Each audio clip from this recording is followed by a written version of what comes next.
First question from Michael. Dear Michael, when will you be launching the Daily Wire dating app? I'm sick of the hot singles in my area not sharing my conservative and traditional values. In all seriousness, was that not serious? That's fair enough. It seems like a serious statement. He goes on, in all seriousness, I live in the most liberal city in Wisconsin, and I can't seem to meet any respectable woman, it's the new spelling, that shares my values. I have not left because I have a great job and I'm close to home and family. Do you have any advice for seeking out the ladies worth their salt or some inspiration to up and move to a more conservative state? P.S. Nice name. Thank you, Michael. I reciprocate the compliment. It's tricky for me to give advice here because I met my wife when we were like 10 years old or something. I'm not saying we got married right away, dated other people in the meantime, but I just have a sort of different dating experience than many people do. And I was never on the dating apps, for instance. I did not have to date during this particularly crazy political time. So in many ways, I dodged a bullet. Sorry to gloat, but that's the way it goes. I left a liberal state and moved to a conservative state. And I did it for professional reasons, first of all, and also personal reasons, because it's easier to raise a kid in a more normal conservative state. And I love it, and I miss some of my friends in California, but basically I wish I had moved here even sooner to Tennessee. I absolutely love it. A lot of people are doing this in the country right now. They are moving to places to follow their philosophical lights, because as the country becomes more politically polarized, you're not going to want to live in some crazy place where everyone disagrees with you about everything and just views the world fundamentally differently. I'm not saying we can't have nice conversations with people who are on the left.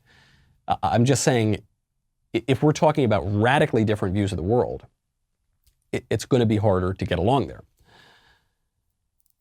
Where to meet a good woman? If you're having trouble on the dating apps, and I know people who've gotten married off the apps, if you're not able to go to bars because of stupid COVID, I would recommend making friends through other affinity groups, namely your church. That would be the easiest one, but even through more interest-based groups rather than, religion, which is the fundament, more interests. The examples of this are, and it kind of gets to my theory of how the country is changing and transforming and now going back to a different version of what it used to be. Before we had standardization and mass media, sort of before World War II, we had much more local cultures. So Tennessee would be very different from, California. Very, very different. Unrecognizable, maybe.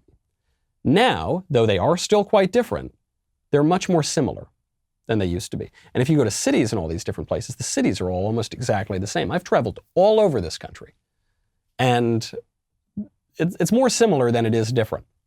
Maybe that will change with polarization again. I'm not quite sure. But the local question kind of went away. Now that the mainstream media and the standardization is breaking, I think we're going away from a common culture again. We're not all watching the same TV shows. We're not all watching the same movies. We're not all watching the same sports. We're not all watching the same newsmen. So that's breaking away. In a way, that's good. It's, in a sense, kind of a return to localism. But it's not localism rooted in geography. It's rooted in ideological affinity groups in many ways. So it's not that once the mainstream media and the common culture cracks, we're all just going back to our local VFW hall. It's that we're all going online and talking to people who have the same interests that we do on the other side of the country, or maybe even on the other side of the world. I'm not willing to speculate now on what that means for our politics, but what it means for you is maybe you'll meet a lovely lady through the Daily Wire audience community. I actually saw on Twitter there was a singles chat going on in the Daily Wire community. I do think that you're going to have to look more specifically into your interest groups, into your affinity groups, than just the local bar. I think the new normal, in many ways, is shutting that down. If you enjoyed that break from disinformation, historical revision, and screaming about the end of the world, be sure to hit the subscribe button so that you never miss another video.